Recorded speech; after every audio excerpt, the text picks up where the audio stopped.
were very vocal about that this is not only a violation of Resolution 1701, is also a severe, a grave violations of international humanitarian law.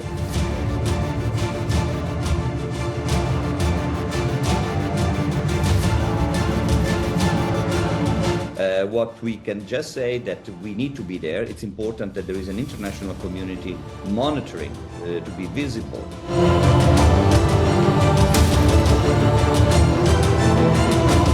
So it's important to have to raise our voice because this is unacceptable. We are here to try to decrease the tension, although the situation is very difficult in these days, but also to try to assist local communities that have been stuck for weeks in villages without basic needs.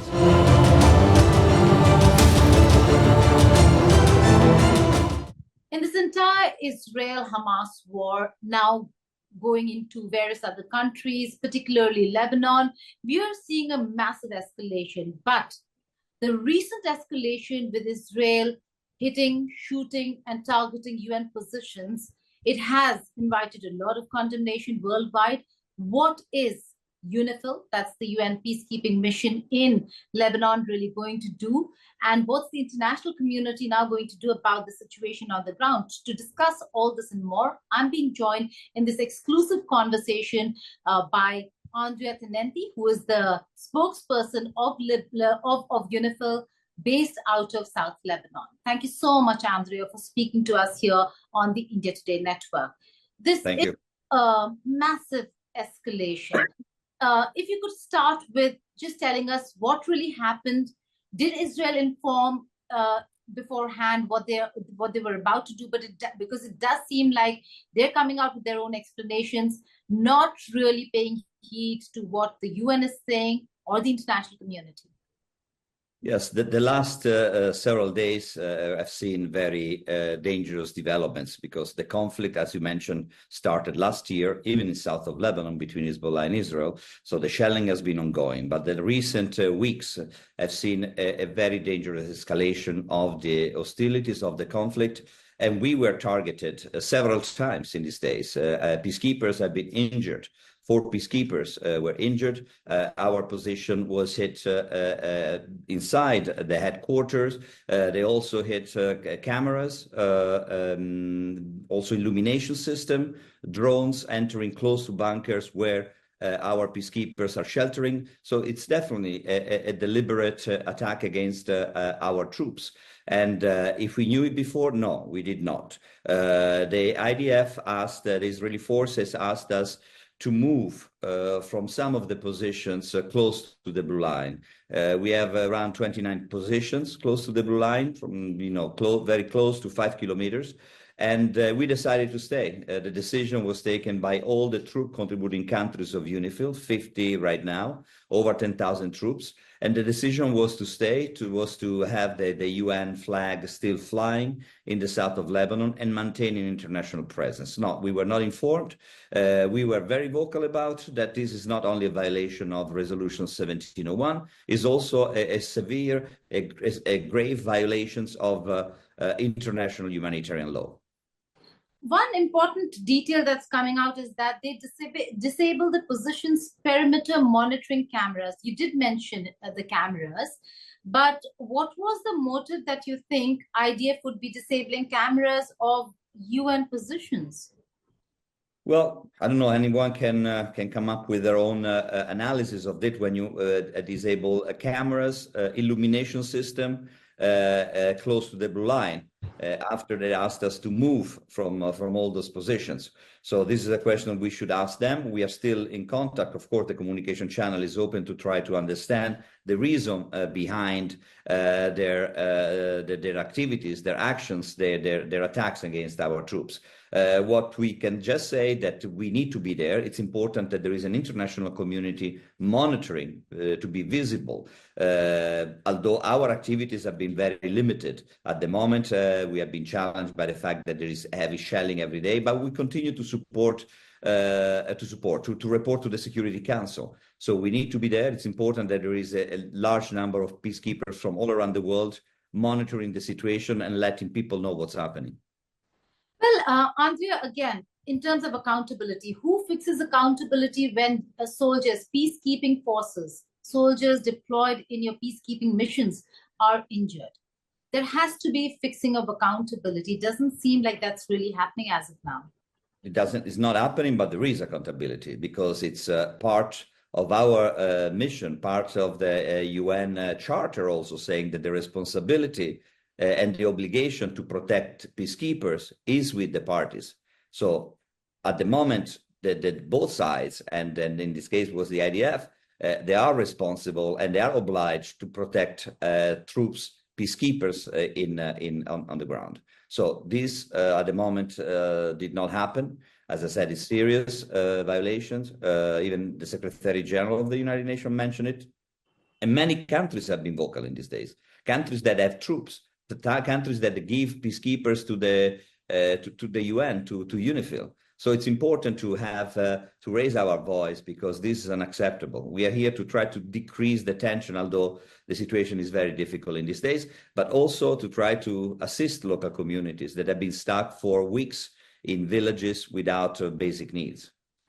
Andrea, I'm sitting here in New Delhi, so there's a lot of interest in knowing what's the situation of the 900 odd Indian soldiers who are right now deployed in the Lebanon-Israel border at the Blue Line under the Blue Beret.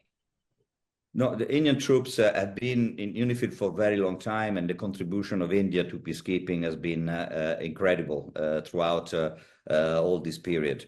And they are still inside their bases. They are in the area far east of the area of operations in very difficult terrain and situations, but still with a very strong commitment to the mission and to peacekeeping, as India always had the strong commitment to peacekeeping. So they are still there. They are, of course, trying to ensure their safety and security by staying inside their bases when there is heavy shelling. But they are there and they are still monitoring whatever they can see from inside the bases. And that's the same from all the other peacekeepers that are part of UNIFIL. Andrea, would it be too much to ask of the nationalities of those soldiers who were injured? Well, now the soldiers that were injured, since the family had been now informed, we had Indonesians and Sri Lankan peacekeepers that were injured, and they are now recovering. One Sri Lankan was more seriously injured, and again, it's very dangerous development to see peacekeepers being targeted in south of Lebanon, but in general, peacekeepers should not be targeted. So 2 Sri Lankans and 2 Indonesians. Yes. Okay. In terms of where you're headed from here, as somebody who is in the position that you are, and the officials on the ground, are you taking Israel to court? Are you taking them to the Security Council? What's the next course of action in ensuring that Israel does not continue? Because this is not the first incident. You've had 2 consecutive incidents of Israel firing at UN positions. Yeah, this is, of course, a conversation that is ongoing in New York at the Security Council. We are here in the south of Lebanon because the Security Council adopted Resolution 1701 and the enlargement of the mission in 2006. So this is a conversation that is ongoing with the Israeli authorities.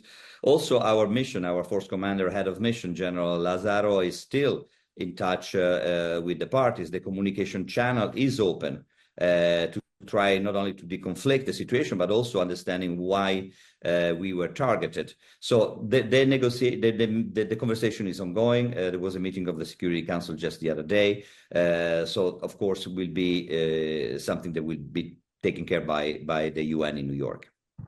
Okay, just broad-basing the conversation a little, Andrea, the fact that you have soldiers on the ground, what's the kind of information that you're picking up in terms of violations? What's the kind of violations that we're seeing on the ground from the Israeli forces? In the name of taking on Hezbollah, in the name of taking on terror networks and extremist organizations, but there are certain rules and norms that are internationally to be followed by every country. What are the specific violations that are unacceptable that you've been seeing on the ground? Well, we see a lot of violations. Of course, the exchanges of fire, the daily exchanges of fire is a violation from both sides. And that's what we have seen for the last 12 months. Entering inside Lebanese territory by the IDF is a violation, not only of 1701, but of Lebanese sovereignty. Targeting peacekeepers is a violation. So these are violation of the Lebanese airspace with fighter jets on a daily basis. That's also violations. Of course, Hezbollah firing against Israel is also a violation. So the violations, I think there are plenty of violations and breaches of the cessation of hostilities. That doesn't say that the resolution that we are trying to implement very, very hardly, that the resolution 1701 is not valid. Resolution 1701 is still very valid, maybe more valid now than before, because we need the implementation of Resolution 1701. The main provision of the resolution are still very important. And both countries have repeatedly, even recently, said that they are committed to the implementation of 1701. But being committed in words is not the same as being committed in actions. So we need a commitment and the implementation of Resolution 1701 that has been heavily challenged. Andrea, in terms of engagement with both sides, how have the engagements been of UNIFIL with the Lebanese government as also with the Israeli government, and what are the responses that you've received so far? Well, the engagement is ongoing. Of course, now more difficult than ever because the communication channel, as said, is open, and everything we're doing is to de-escalate the tension, to try to prevent also dangerous misunderstandings that have been happening, and you can see the consequences right now. So we still keep a very much coordination with the Lebanese authorities, with the Lebanese army, because the Lebanese army are our strategic partners in the south of Lebanon. And what is needed is a full deployment of the Lebanese army that we don't have at this time. And also the communication with the IDF it's daily. Let's remember also that before last year, before the October 2023, the south of Lebanon had witnessed one of its quietest period in recent history, was 18 years, and we had monthly meetings between IDF and Lebanese army in the same room to deconflict situations and try to prevent hostilities. And that worked out for 18 years. That was the only forum where you had IDF and Lebanese army sitting in the same room. It's not happening right now. We need to go back to that. We need to try to bring this communication channel open. We need for the international community to step in, because this conflict is becoming a regional conflict, and the responsibility will be of everyone, and everyone will pay the price for this. So it's important for everyone to take the role in deconflicting and decreasing the tensions that at the moment is only increasing. Andrea, before I let you go, two more questions. One is that everything that we see right now comes at a cost. And the cost is also of the fact that we have a very divided Security Council. It's rather upsetting that amidst wars, the Security Council has been more divided than ever. Do you see any consensus in finding a resolution and to what is happening with UNIFIL at the Security Council, or is it still a divided house? I have to say that the Security Council is pretty united in these days to be very vocal on the violations and the attacks that we have been suffering in these days. They have been very vocal, all of them, to condemn the attacks against our peacekeepers. I hope that this voice could also be united in finding a solution. There is a need for this kind of commitment that there is no at the moment, because the consequences of the regional conflict, and that's, I think it's clear for everyone, they are catastrophic, and there will be no winners. Maybe there are people that will be winning, but there are no long-term winners. So we need to find a political and diplomatic solution, because the military solution that they're trying to implement right now cannot work. In terms of countries, we've seen the Italian government come out very strongly against what has happened. We've seen the French come out. The Americans have spoken, but in terms of really influencing Israel, it is America that can really do it. But we've not seen further movement on that front.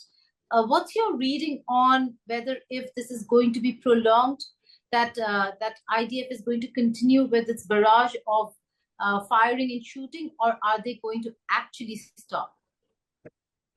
I think the role of all these countries is relevant. The role of the US, the role of France, the role of the UK, the role of the Security Council is very relevant. I think even yesterday, I believe the US president also was vocal about not attacking peacekeepers. So there is some movement, and I think it's becoming clear, as I said earlier, to everyone that this conflict has to stop, because the consequences would not have positive consequences for anyone. It needs to stop, and that's why we are putting a lot of pressure, and also the international community, on everyone to do it. Of course, there is a will. There is a need for a will. There is a need for commitment, and not only, as I said, with words, condemnation, but with serious action. So we are still hopeful that the solution can be found, and the solution is there. The solution is the full implementation of Resolution 1701. And finally, on the humanitarian front, we are looking at a massive crisis, a humanitarian crisis that is going to be of massive proportion when it comes to Lebanon. How are the peacekeepers really looking at the situation on the ground when it comes to the humanitarian situation of the people of Lebanon? Because, Andrea, just saying, putting it in perspective to people, or for people who don't really understand the landscape, they're escaping from Lebanon to Syria. No place is safe right now for the people of Lebanon. So how bad is the situation for people in Lebanon? You're raising a very important point, which is maybe the most important point at the moment, assisting the population. We have been very limited in doing so because of the shelling. We try to deconflict all these activities in order to bring assistance to the people that are stuck in different villages without basic needs. This is done by us, together with the humanitarian agency, together with the Red Cross, but we have been really paralyzed by the fact that we never get the green light to go ahead. This is a very different conflict. Even wars have rules, but not this one. Because if there is a humanitarian convoy that needs to go from one side to another, if we need to assist the injured people, they need to protect us. This needs to be taking place. And so far, we have been able to provide some assistance, but it's been very difficult. As you said, there are millions of people that left the country, displaced in Lebanon, and we are still not getting assurances that convoys can be protected. Okay, so let me get this clear. You're saying that UNIFIL is not getting safe passage for humanitarian work. Exactly. And everybody in the international community is aware of it, all these countries, the UNSC, and yet you have people you can't reach who are absolutely... Hardly, very difficult. We have been providing a bit of humanitarian assistance to some villages, water, of course, basic needs. Water is the most important, and food. But as I said, all our requests are there. We have been requesting all, to the parties to assist us and to provide these safe corridors. But the justification is always that there is a continuous shelling, is not safe. But this needs to be done. We have to be very vocal about it, and we are trying to be vocal through through the media, through everyone who can bring out this message that no matter what's happening in terms of a conflict, people, not combatants, civilians, have to be assisted. Okay. Also, let me get this clear. If you are not in your bases, and if you move out, you are not safe. Not necessarily. Yes, we are not safe. So that's why our activities have been heavily challenged, because of the fact that we cannot move or monitor the situation as much as we would want to. So if you see that we have been targeted inside our base, how safe can we be outside? So we need to be able to monitor. We need to be able to do our work, because the Security Council has asked us to do it, and because there is a commitment from member states and a commitment from the international community. But of course, the situation at the moment is challenging and is not safe. So the United Nations Peacekeeping Mission at the Blue Line today is not safe. Imagine what happens. The situation is very concerning, because it's that the shelling is ongoing, and the safety of our peacekeepers is paramount. And that's why they're staying inside their bases. But of course, they're staying inside the bases because outside the situation is still very dangerous and not definitely safe. And what happens if you send in a request to Israel or the IDF saying we need to get here There are people stuck, they don't have food, or humanitarian aid needs to reach them. Do they not pay heed? Well, sometimes the response is the fact that the situation is too dangerous. There is heavy shelling, and we cannot ensure the safety of the convoys of the peacekeepers. Yeah. Have they given a reason, a specific reason, apart from the statements that we've heard that have come from IDF? Have they given a reason to the UNIFIL as to why they shot at UN positions? That's the reason. The reason is the safety, that the air is not safe for convoys to move around. No, but they shot at UN positions. No, we don't have. We are still discussing and trying to understand what happened and the justification for that. So we do not. They took down an entire residential complex, say claiming that it was targeted against the Hezbollah, and we've seen a massive civilian casualty there as well. The explanation continues to remain the same. Well, this is not. This explanation would not be given to us because, of course, our role is in the south of Lebanon. But I don't believe so. This, of course, the heavy shelling is not only in the south of Lebanon but also in Beirut and also in areas with civilian population. So, but this is something that probably needs to be discussed at a different level or Security Council or between member states on the justification of this. Coming back to South Lebanon, and this is my final question to you, Andrea. You did see a lot of progress in the recent past. Now you've gone back to a time, and maybe this is a new era because this also was never witnessed before in the manner in which it's being carried out today. Yeah. Do you see Lebanon return to normalcy, peace, anytime in the near future, or the border? We are here because we are peacekeepers, and we hope that security and stability will return, that state authority returns in the south of Lebanon, the Lebanese army can be deployed, the 1701 is implemented, and security returns in this region. So, of course, we always said that there is a solution. We need to have a commitment from everyone. But of course, it's important that we go back to the situation we were living earlier and move forward for a more stable security and stability and peace between countries. Andrea Tenenti, thank you so much for speaking to us here on India Today Global. Thank you. Thank you.